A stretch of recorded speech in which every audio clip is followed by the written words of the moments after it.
morning and welcome to the Infinity Natural Resources Second Quarter 2025 Earnings Results Conference Call. All participants are in a listen-only mode. After the speaker's remarks, we will have a question-and-answer session. To ask a question at this time, please press star followed by the number one on your telephone keypad. As a reminder, this conference call is being recorded. I would now like to turn the call over to Greg Pipkin, Senior Vice President of Corporate Development and Strategy. Thank you. Please go ahead. Thank you, Operator. Good morning, and thank you for joining our Second Quarter 2025 Earnings Results Conference Call. With me today are Zack Arnold, President and Chief Executive Officer, and David Sproul, Executive Vice President and Chief Financial Officer. In a moment, Zack and David will present their prepared remarks with a question-and-answer session to follow. An updated investor presentation has been posted to the Investor Relations portion of our website, and we may reference certain slides during today's discussion. A replay of today's call will be available on our website beginning this evening. I'd like to remind you that today's call may contain forward-looking statements. All statements that are not historical facts are forward-looking statements. Forward-looking statements are subject to a number of risks and uncertainties, many of which are beyond our control, that could cause actual results to materially differ from these forward-looking statements. Please review our earnings release and the risk factors discussed in our SEC filings. We will also be referring to certain non-GAAP financial measures.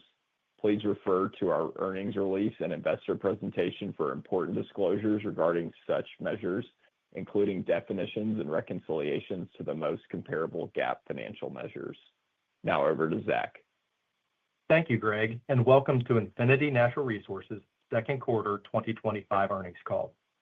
We are excited to present the quarter's operational and financial results and provide you with an update on our development activities and outlook for the balance of the year.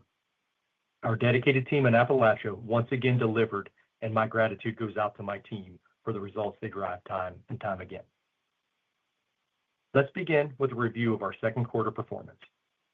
During the period, we delivered production growth of 25%, averaging 33.1 MBOE per day versus Q1's 26.5.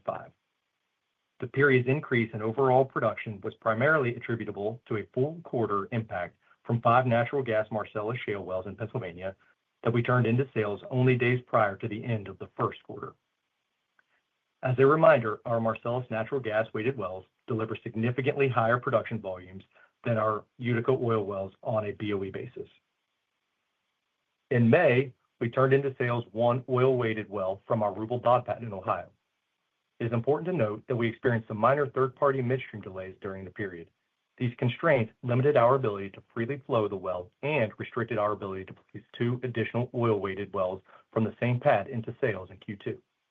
Today, we are happy to report that in July, the midstream constraints abated, allowing Infinity to freely flow all 3 wells from this pad. Across our entire asset base, we drilled 7 wells totaling 118,000 lateral feet. Our activity highlights our continued focus on long lateral development, where we drilled, on average, 16,900 feet per well during the quarter. We stimulated 8 wells, completing 777 stages, roughly 9 stages per day during the quarter. In Ohio, we drilled 5 wells and completed 504 stages during the quarter.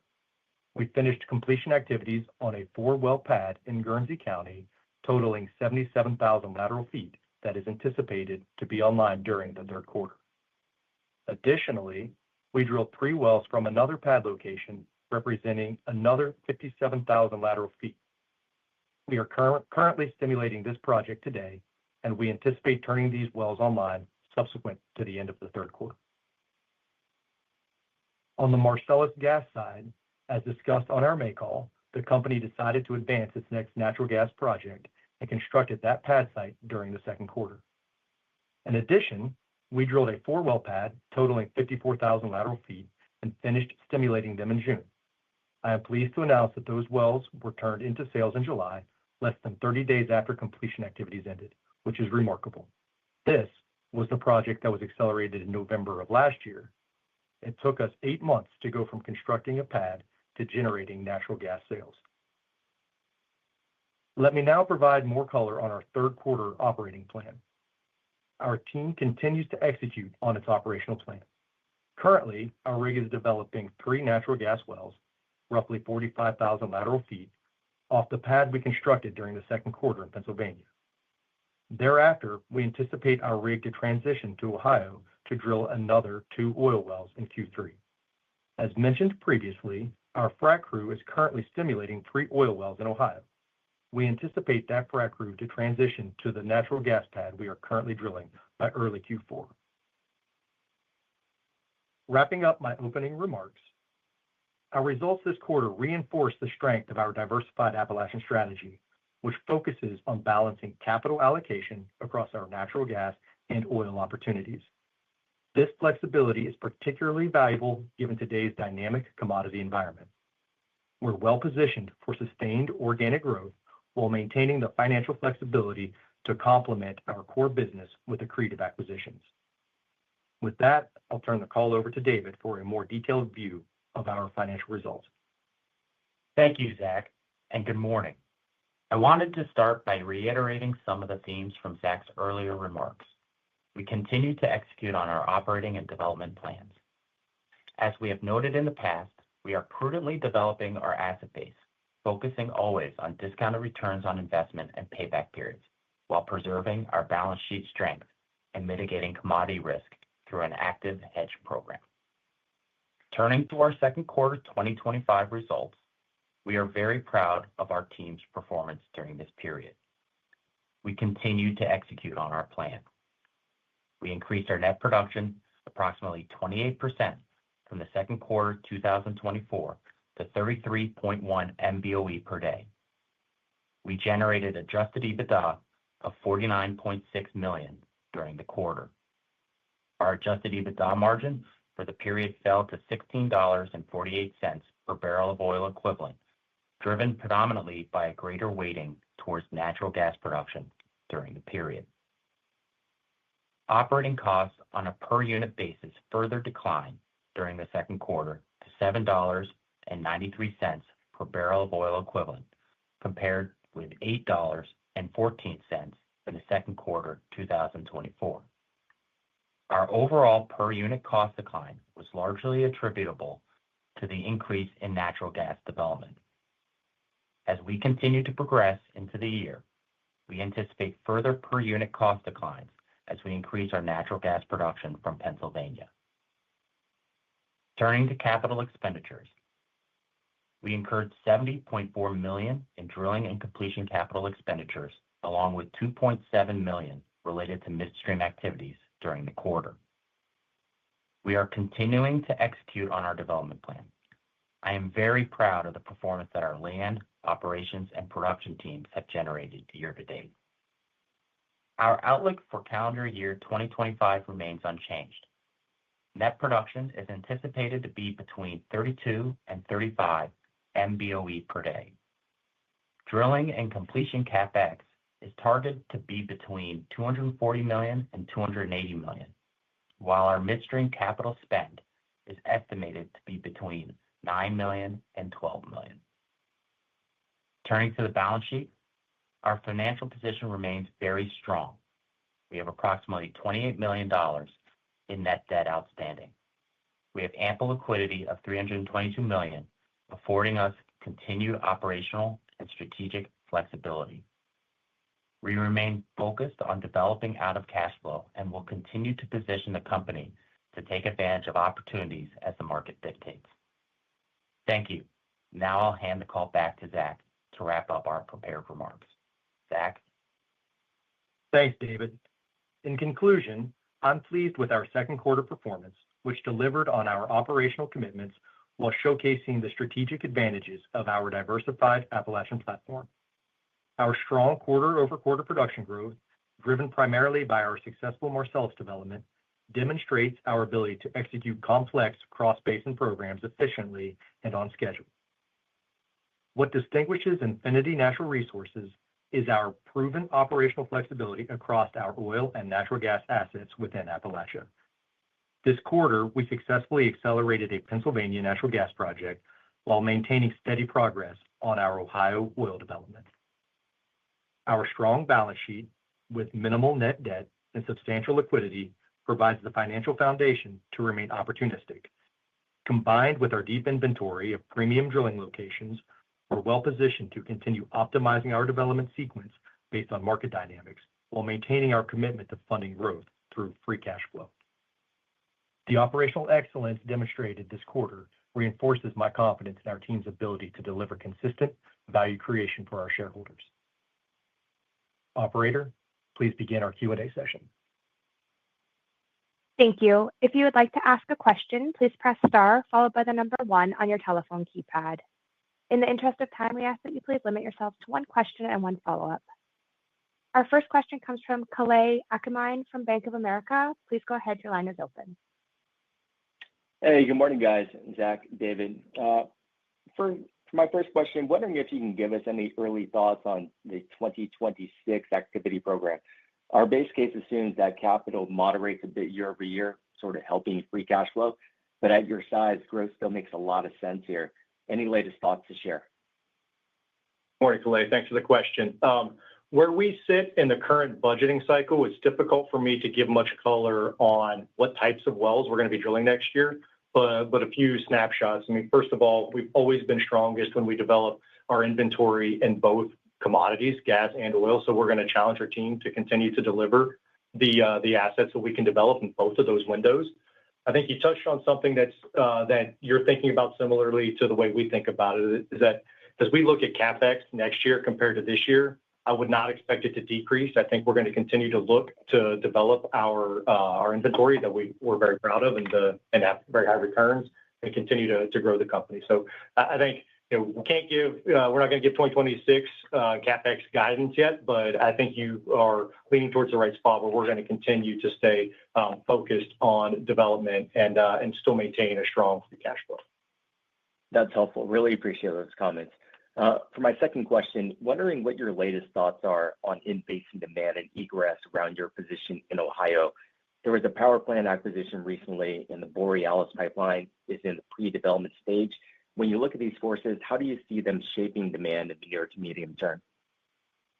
Yeah, I get really excited when I think about in-basin demand and how it is being impacted by some of the power gen discussions and AI and all the positive movement there in gas demand. And I think as we look at each of these power plants that's either converting or in these data warehouses that are coming online, they represent some portion of a pipeline that doesn't have to be built to take gas out of the basin. So some of these are very big in their power demands and are basically supplanting a significant portion of what would have been multi-year, multi-billion-dollar pipeline projects. So we look at Ohio, West Virginia, and Pennsylvania as great places to produce hydrocarbons, particularly natural gas right now. We think that there's going to be some improvement in our ability to get better pricing compared to the historical differentials that we've seen over time. Helpful. Thanks, Zach. Thank you. Our next question comes from Scott Hanold from RBC Capital Markets. Please go ahead. Your line is open. Yeah, thanks. You all did some small ground game acquisitions this quarter. If you could give us a little bit of color on that, and then more bigger picture. Obviously, a little bit of commodity price volatility. One of your big competitors has been acquired. Can you give us a view of what you see on the M&A landscape at this point in time? Sure. So starting on the smaller acquisitions that we've done, I'm really proud of our land team and their ability to focus the ground game in and around areas where we're operating. So what you've seen us do here over the last quarter has been to add key acreage in both areas, our oil window and our gas window. So helping us further solidify our near-term development, increase working interest in wells that we're going to drill, all things that are critical to our business plan. So very proud of that work that's been done there, and we'll continue to execute on that. And as we think about broader M&A, we continue to be excited and focused on opportunities that come our way. Nothing that I can speak to specifically, but I do think it's an interesting time in the basin in which there have been some transactions that have gotten done, maybe a little more clarity in the market than what we've had in previous years. So we continue to maintain a great deal of focus on opportunity sets down to the ground game that we just talked about, and Brittany's had a lot of success there. Our land department's had a lot of success there and lengthening laterals and such, and we'll continue to do it on the asset side as well as we see gas assets or oil assets or mixed assets come to market, we'll be prepared to use that balance sheet that we're so proud of to go chase these acquisitions. Got it. Thanks. And in my follow-up, I think this one's for David. Could you unpack the LOE cost a little bit? I mean, you gave a little bit of color, but year to date, it's run a little bit above my expectation, and it does sound like it's going to come down as some of the gas volumes and related LOE to that builds. But are there other drivers to help kind of drive that down? And what are some of the pushes and pulls that you've been seeing there? Yeah, I think we would anticipate that the costs across the board, GP&T especially, to drive lower during the course of this year. We did incur some true-up adjustments from prior periods, largely associated with some non-operated activities from some of our friends in Ohio that manifested in this period that we do not anticipate going forward. So you should anticipate us as we continue to put on both oil and natural gas wells throughout the remainder of the period to continue to drive down our cost structure across the board. Thank you. Our next question comes from Michael Scialla from Stephens. Please go ahead. Your line is open. Good morning. You mentioned you pulled the project forward from fourth quarter to third quarter, but you kept your budget the same for the year.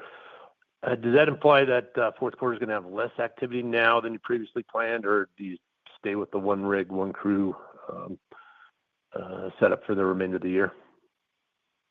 Sure. So I'll give a little bit of clarity on what we anticipate CapEx doing. So we are still feeling a little bit of the effects of the two rigs and the two frac crews. So I would anticipate this quarter's CapEx to be sort of similar to what we've experienced in the last couple, and then it will come down in Q4 as those effects fully work through the system. The pulling forward of the gas pad and how that impacts our capital projections, I think it's really important to know that from a cost per foot perspective, our gas wells cost almost the exact same as our oil wells. So when we move projects back and forth, it doesn't really have a change in our capital need. So from that perspective, we're relatively easy to keep track of as we're continuing to run that rig for the entire year. Just even if we move one pad in front of the other, our overall CapEx need doesn't change.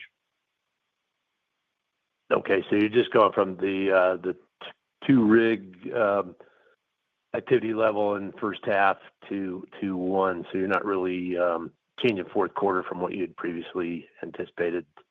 I guess that's correct. After. Okay. Yes, that's correct. We'll maintain a one rig running for us through the remainder of this year and one frac. Gotcha. And I guess just thinking along the lines of longer term, I realize you got the flexibility to move the rigs and crews back and forth between the two plays. They're really interchangeable. I guess from a efficiency standpoint, it would be more ideal to have one in each play. Do you think that's in the cards in the next? I guess what is the time frame for kind of getting to that level, and what would the efficiency benefit be if you could achieve kind of one rig each play, one crew each play? So for us, we've always been really sort of a walk before run type of company. And we've been running one rig consistently for the last couple of years. This is the first time that for an extended period of time, we've run two rigs and two frac crews. So we effectively had 1.2 rigs that we ran for this calendar year. I think as we look at next year, two rigs is probably for the entire year is probably more aggressive than what we'll budget and plan for. But I think that we probably will not look to do less than the 1.2 rigs that we ran. Your point of efficiencies of one gas rig and one oil rig, I think that's fair. That if you're not moving a rig as far, you do get a little bit of efficiencies. But when you look at the overall calendar and you look at how quickly we're able to move this rig from one pad to another, the moving from one state to another isn't additional days necessarily compared to an infield move. So I agree with you that there will be efficiency gains. I just don't think it's going to materialize in multiple wells additional drilled per year. sounds like your rig time movements are really pretty immaterial at this point, even going back and forth between the two plays. So is that fair? Our operational team does a great job managing those logistics, and I think they've a lot of experience now in moving that rig from one state to the other. So I think they do it quite efficiently. Appreciate it, Zach. Thank you. Thank you. For any additional questions, please press star followed by the number 1. Our next question comes from Paul Diamond from Citi. Please go ahead. Your line is open. Thank you. Good morning, all. Thanks for taking the call. I just wanted to quickly touch base on those third-party midstream constraints in Utica during the quarter. Can you just unpack that a little bit? What was it? I mean, how fast was the remediation? And I guess what are the expectations that could occur again? Sure. So first and foremost, I want to acknowledge that we had a 25% production growth quarter over quarter. So very proud of our team for executing on that, even despite a little bit of a midstream hiccup there from a third party. I'll also compliment our commercial team for finding a temporary midstream solution that allowed us to get that second well in line and produce it, even though it was curtailed for that period of time. Basically, it boils down to a farmer didn't want a pipe going through his field, and we had to reroute around it. And we did that. The pipe has made it to location, and the rest of the wells are now in line and flowing unconstrained. I think it's also important to know that our next several oil projects that we will drill already have pipe to location. They're sort of return to pad or projects that we'd already intended to do, and some midstreams there. So really feel like this situation has been resolved and is behind us. I'm proud of our team in delivering the production that we did and overcoming this. And we're happy to have those wells flowing unconstrained now. Got it. Understood. Just touching next on, as you continue to drill between Ohio and Pennsylvania, I know currently the D&C costs are pretty even, but can you talk about any puts and takes and how you think about those potentially diverging over time, or is the geology all still pretty similar? Just to clarify the question, between drilling in Marcellus gas, D&C versus Ohio oil Utica? Exactly, yes. Yeah, I mean, I think really what you see impacting D&C costs, or whether it's a new pad or return to pad, because when you look at the unit, the cost per foot on either of those wells, they are really laying on top of each other within a couple of percent. So you're going to see D&C change based on lateral length and based on working interest. You're not going to really see a change based on which state we're drilling it in. So you look at some of the projects that we've done recently where we've been drilling long laterals, 22,000 lateral feet. Those are higher D&C capital projects. So typically our Ohio wells are a little bit longer than our Pennsylvania wells. So that's where you'd see any difference in D&C spend between the two areas is really just a change in lateral length. Got it. Appreciate it there. Our next question comes from Tim Rezvan from KeyBanc Capital Markets. Please go ahead. Your line is open. Hey, good morning, folks, and thank you for taking our question. I just had one, and it's maybe a request as much as it is a question. With the moving parts on the commodity mix, it looks like some oil that you thought might come online in 2Q has been deferred. It's adding a lot of complexity on understanding the different SKU changes we could expect with your production. So, you said directionally natural gas will become a bigger part of total production. Can you maybe give a little more detail on that? And do you think that's something you should be including in guidance going forward to sort of help the analyst community? Thank you. So first of all, I do recognize and acknowledge that modeling us is a challenge. We have a variable commodity mix, and we're dynamic, and we're growing. So recognize that it's not the easiest. We're not the easiest company for you to model. But I'll say overall, we anticipate growth in the third quarter and then additional growth in the fourth quarter compared to Q3. So really continuing to see volumes ramp up throughout the year. I think it's helpful to kind of think about where we are in the year through our total turn-in-line schedule. Up to the end of Q2, we'd only turned in line 2 oil wells, and one of those was constrained, as we talked about there just a second ago. So now when you look at the end of Q2 and forward, we've already turned in line 2 additional oil wells and removed the constraint from the third. We have 4 additional turn-in lines that will happen inside of this quarter, and we anticipate 3 additional oil tills in Q4. So I think you're continuing to see us execute on cycle time and dialing these projects in. And you're going to see with the midstream problems abated, as we talked about, you're going to be able to kind of predict when we spud wells to just say 7 months, you start to see things come online thereafter. So similarly, on the gas side, by the end of Q2, we turned in line 5 wells. And then here in August, we turned in 4 more. And we have 3 additional wells that we're targeting being in line before the end of the year. Okay, so as we look to kind of the end of the year, we should assume natural gas maybe somewhere between 65 and 70%. Does that seem reasonable? Are you not ready to commit to that? I don't think at this point we're giving that breakdown, but Okay. at this stage, Tim. Okay, that's fine. That's fine. I think the market seems to be viewing this as a one-off and not material impact the oil delay. So I think that's a good thing, and I appreciate the comments. Thanks. Good, thank you. Thanks. Our next question comes from Scott Hanold from RBC Capital Markets. Please go ahead. Your line is open. Yeah, hey, thanks. Just one follow-up. Those Tortello wells that you all brought online, a quarter or so ago, based on the state data, I mean, the production looks fairly strong and good. And I think it'd be good to hear your comments on what you're seeing there. It seems like at least through the first 60+ days that we could see, production is actually holding pretty steady at a much higher rate than we would have anticipated. So, any color and commentary on that, and how that changes your view or your thoughts on your next gas completions is as well. Well, I appreciate the compliment there on our well performance. And we won't get into specifics on how well it's performing, but what I will say is that we've been very happy with our recent gas development. I think it's reaffirming and going to demonstrate to everybody else, we think we've got the right technical approach between how we drill the wells, complete them, and space them, et cetera, for that area, so that you'll be able to see continuous, repeatable, predictable gas results there. Thanks. We have no further questions in queue. I'd like to turn the call back to Zach Arnold for closing remarks. All right. Well, once again, thank you all for your time this morning. I appreciate the detailed follow-up questions, and we look forward to continuing to explore this company together. So thank you.